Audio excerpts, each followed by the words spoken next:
What's happening, guys? Little Instagram live for you, about to start today. Just wait for everyone to join in. Woo! Here we go. Colossus, Sneaker. What's happening, people? Okay, we're back. We're through the 1,000. Right, so here we go. Another Instagram live. Got some good guests today. This Instagram live is obviously not just about the huge names. They're about fighters coming through. Fighters who I believe are going to be future stars. Making sure that the fans can get to know them, get to understand them. And yeah, I know I should have kept the beard, but I lost it. So as we know, another 3 weeks of lockdown. But the good news is, when I woke up this morning, I realised that it's actually 2 weeks and 6 days left. And I really believe that if we all listen to the government, I think that after that, they have to let us back to some kind of normality. I know it's got to be safe, but we got to get going. We've got to get moving. We've got to get moving, but it's got to be right and it's got to be safe. So I hope everyone's well. Hope everyone's positive. Today we've got a great lineup. We got Shannon Courtenay, one of the best young female fighters coming through, a real fan's favourite, great story. We've got the Olympic gold medalist, world title challenger, now the mandatory for the WBC title, Luke Campbell. We got Kid Galahad, mandatory for the IBF Featherweight World Championship. We got Zelfa Barrett, our new signing from Manchester, great young fighter. We got, in my opinion, one of the top young fighters in the world right now, Joe Caldina. And we finish off with the special one. So we're going to get cracking.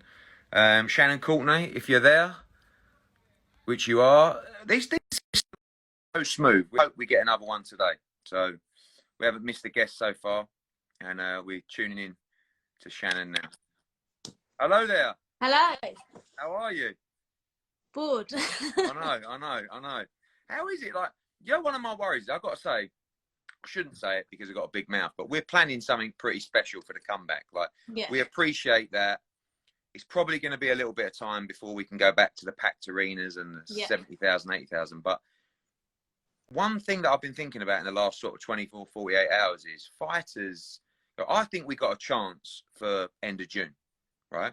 What, behind closed doors? Yeah, but it's not that far away. Do you know what I mean? Like, what's that? We're in April now, so what, May, June, so about 10 weeks. Something like that, 8, 9, 10 weeks. So like I was talking to AJ last night, and he was like, I really need 12 weeks from where I am because I haven't started my camp. So I'm training, but there's only so much you can do. And obviously, you're at a slightly easier situation whereby we know you need a proper camp, but you are going to be in 6-round fights. So how far away? Like, if I turn around tomorrow and said to you, right, blimey, we got the all clear. How long do you need before you're ready to fight? Well, I've been training professionally, like not just you. Like, do you know what I mean? Like, I just get in there. You know? I'd say probably a 5-6 week camp. Just the sparring, to get sparring in, because I've been running every day. Like, even it's Friday. Is it Friday? Yeah, it's Friday. I don't even know. Yeah, Friday. This week I've clocked up like 36 miles already running. I'm doing 12 threes in the bag every day. So I'm just keeping myself fit. How's your weight? How's your diet? Is it easy to be as disciplined on, or not? Is that a silly question? No, because you're sitting there and you think you're bored and you think, well, I might as well have a chocolate digestive because I'm not fighting soon. But I have been quite clever. I've been sticking to like my main meals and having like a treat probably once a day, but I'm gonna, as of next Monday, I'm gonna stop doing that altogether, because if you're saying it may be 10 weeks, then I want to start cracking on just in case, because I want to be ready. I've noticed that you tend to put a lot of long runs. I don't want to make this like too boring for people, but I've noticed that you've been putting a lot of long runs in, and you seem to do that quite a lot. And I saw Terry Harper the other day putting a long run. Someone else was Ricky Burns, I think, ran a marathon, but he's a nutcase. But are you running longer distances now, or you always put those long runs in? No, so normally I would do 2 long runs a week, and the rest of like my runs are sprints or hill sprints. But you know what? The reason, and I'll be honest, the reason I'm doing long runs is purely for my mind. Yeah. Because it's hard. I live on my own, so I'm isolated on my own, and I struggle with like anxiety and stuff. So just going for like a long run, it's the best thing mentally for me, and it gets you out of the house for an hour. I saw your couple of like cryptic comments on Instagram and stuff like that, where you've alluded to the fact that you have been struggling a bit mentally in the last couple of. Do you want to talk about? I think it's good to talk about. I mean, I think it helps. Yeah, I just think I found it hard. Like, I finally got a punching bag last week, which turned it all around for me. Now, like, I'm okay because I can go punch a bag. But when you're sat indoors on your own and all you can do is like 1 hour worth of running a day, it's hard. And there's only so much TV you can watch and it gets boring. I'm sick and tired of my phone now. And then you're having the same conversation every day. Oh, what are you up to? Nothing. What about you? Nothing. And you just get bored, don't you? So I like to, my problem is I like to be in camp all year long. If I could be in camp for 12 months a year, I'd love that. You'd be happy.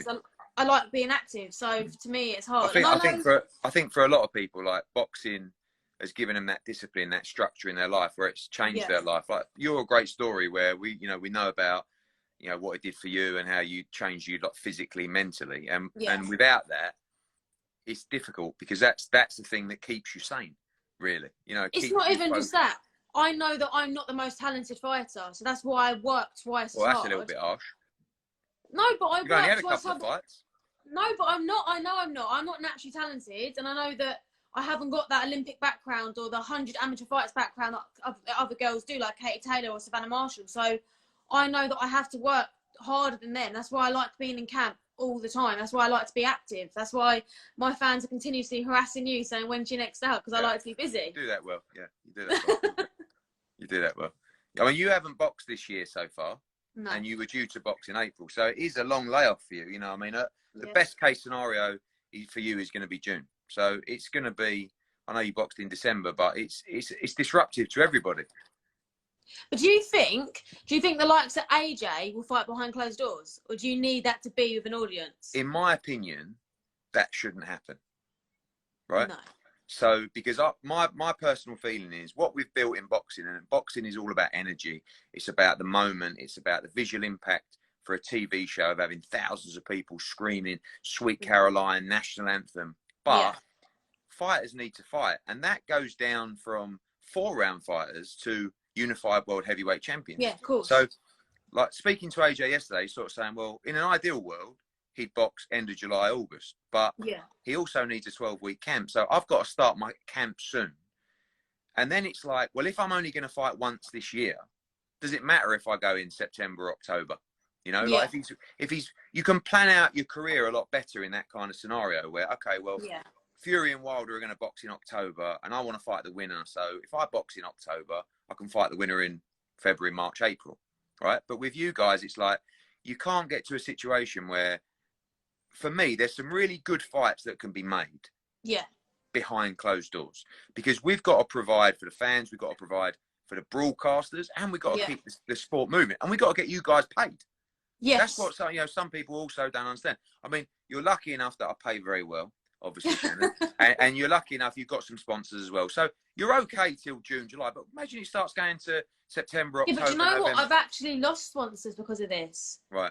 I've had this is a great chance. We've got 2,400 people. If there's any companies out there looking to sponsor fighters, Shannon Courtenay is the one to sponsor. Right? Great image, great story, understands the business, understands social media, can really fight, loads of airtime coming up, TV time. This is the moment. But good banter and all. I've got good banter. Arguable. But if you do need a few quid, you can always phone me for an advance. You know that, don't you? Genuinely. I've said this, no, but I'm serious. Like I say, at the end of the day, people can't be shy to come. We're here to help you as well. I feel like a 3-month delay is not going to be the end of the world financially for our kind of fighters, I hope. Yeah. But if it is, we've got to help them out as well. Everyone's got to help everyone. But I really believe that there's certain fights, and it might be, looking at our cards that have gone. Chris Congo against Luther Clay, right? These kind of fights, Fabio Wardley against Valili, Conor Benn, like, these are the kind of fights that can be staged behind closed doors. Yeah. Once you start getting to the bigger stuff, for me, that should be in front of a crowd. But I agree. But it depends. Like Dillian White, I spoke to him this morning. He don't really want to wait till September, October, November. So if he has to box behind closed doors, then so be it, because you can't wait. It's a short career. You're in your prime now, and you've got to. Someone said, "Let her speak, Edward." So sorry. Genuinely, I'd fight anywhere right now. If you said to me, Shannon, in 4 weeks' time, I have a show in the back of my garden. You probably used to fight down the pub or over the car park anyway. No. So, no. I don't know about girls from Essex, but that's not me. Thank you very much. Well, you're only from Watford. It's not exactly far. Still over an hour away, isn't it? Yeah, not at the moment. It's about 15 minutes down the M25 no. at the moment. No traffic. Listen, we've been racing through. We haven't even talked about your career. Last question. Talk about where you're at now. Again, people probably get bored of press conferences where I'm saying women's boxing at the moment, but it is incredible what is happening. The amount of fighters that are prepared to step up and have defining fights, incredible. Right? You look at it now. Yourself, you've got Ellie Courtenay coming through. I think she's going to be a really good talent. And then obviously at the higher level right now, Katie Taylor, Terry Harper doing fantastic things. Savannah Marshall fighting for a world title. Chantel Cameron going to fight for a world title. It's the perfect time, isn't it? It's getting bigger and bigger now, especially because they've now put the Olympics back another year.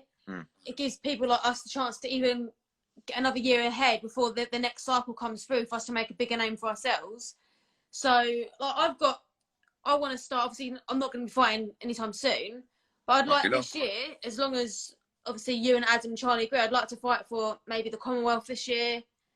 I've got my eyes set on what I want to do, and then obviously next year should be a big year for me, but I just, as it stands right now, I just want to fight. But I'd like to, within 2 years, have the career defining and life-changing money fights as well, because that's what it's all about. Of course. Well, listen, you have a big future. Stay focused, stay mentally strong. It won't be long. You'll be getting a phone call from me in the next 2 weeks with a fight date, all right? Perfect. All right, Shannon, thanks for coming on. See you later. Bye.